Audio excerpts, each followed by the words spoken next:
Hi friends, welcome to my YouTube channel.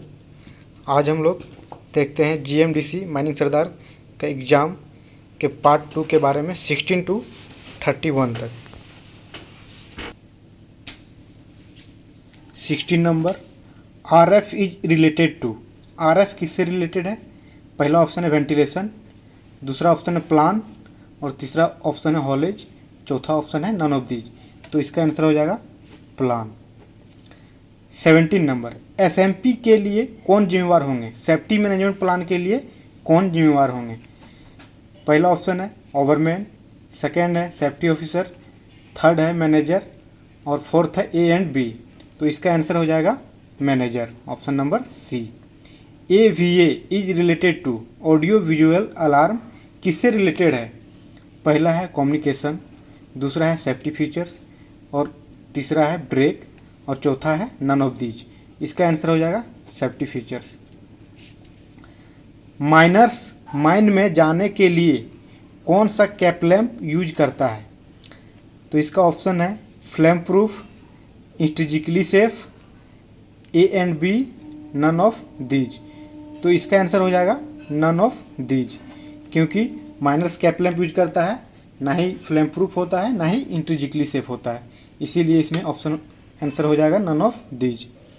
20 number, इनमें से कौन सा प्रोटेक्टिव इक्विपमेंट नहीं है? पहला नंबर शूज, दूसरा हेलमेट, तीसरा मास्क, चौथा नन ऑफ दीज। इसका आंसर हो जाएगा नन ऑफ दीज, क्योंकि शूज, हेलमेट और मास्क तीनों प्रोटेक्टिव इक्विपमेंट है। ट्रेवलिंग रोडवे की हाइट कितनी से कम नहीं होनी चाहिए? इसका ऑप्शन है ए नंबर 2.4 मीटर से अधिक, दूसरा 1.8 मीटर से अधिक, तीसरा कम से कम 1.2 मीटर, चौथा 1.8 मीटर से कम नहीं। तो ट्रेवलिंग रोडवे की ऊंचाई कम से कम इनमें हो जाएगी 1.8 मीटर से कम नहीं, 1.8 मीटर से कम नहीं होनी चाहिए। 22, माइंस में आग लगने पर कौन सा एक्सटिंग्विशर यूज किया जाएगा? तो पहला ऑप्शन है CO2 टाइप, दूसरा ऑप्शन है पाउडर टाइप, तीसरा ऑप्शन है ए एंड बी, चौथा ऑप्शन है नॉन ऑफ दीज। तो इसका आंसर हो जाएगा C number, A and B, क्योंकि CO2 टाइप भी यूज किया जाता है और पाउडर टाइप भी यूज किया जाता है। 23, ट्रेवलिंग रोडवे को कम से कम कितने दिनों पर जांच किया जाता है या चेक किया जाता है? तो every 7 days, every 13 days, every 15 days and D number 3 month. तो इसका आंसर हो जाएगा एवरी 7 डेज, क्योंकि ट्रेवलिंग रोडवे को 7 दिन में चेक किया जाता है। 24, इनमें से कौन HAMM में गिने जाएंगे?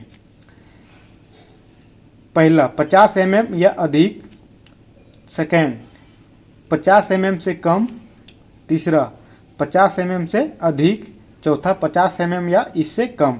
तो इसका आंसर हो जाएगा 50 mm से अधिक, क्योंकि HAMM में 50 mm से जिसका डाया 50 mm से अधिक होता है वही HAMM में गिने जाते हैं। 25 नंबर, एडल्ट पर्सन की आयु कितनी होनी चाहिए? पहला 20 वर्ष, दूसरा 18 वर्ष से अधिक, तीसरा 18 वर्ष से कम और चौथा 17 वर्ष। तो इसका आंसर हो जाएगा 18 वर्ष से अधिक।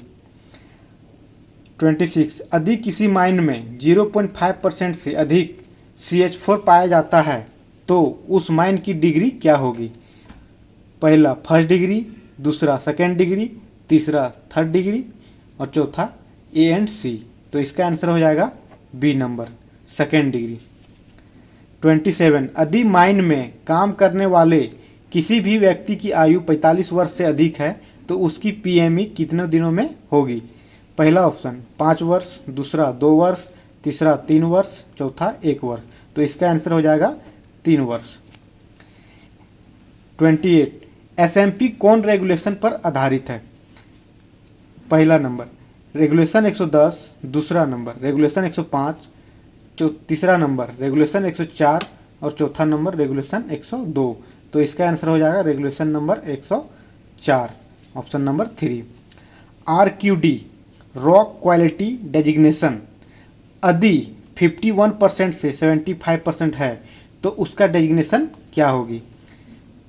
पहला पुअर, दूसरा गुड, तीसरा फेयर, चौथा एक्सेलेंट। तो इसका आंसर हो जाएगा सी नंबर फेयर हो जाएगा, साधारण होगा। BWE किस सिद्धांत पर कट करती है?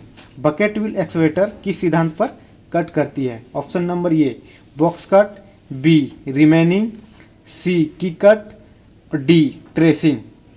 तो दोस्तों इसका आंसर बी एंड डी होगा, इसमें दोनों में से एक होगा। यदि आप लोग कोई भी जानते हैं तो कृपया कमेंट करके बताएं।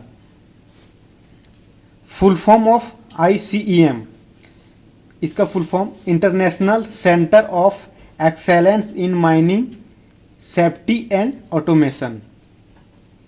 थैंक यू दोस्तों।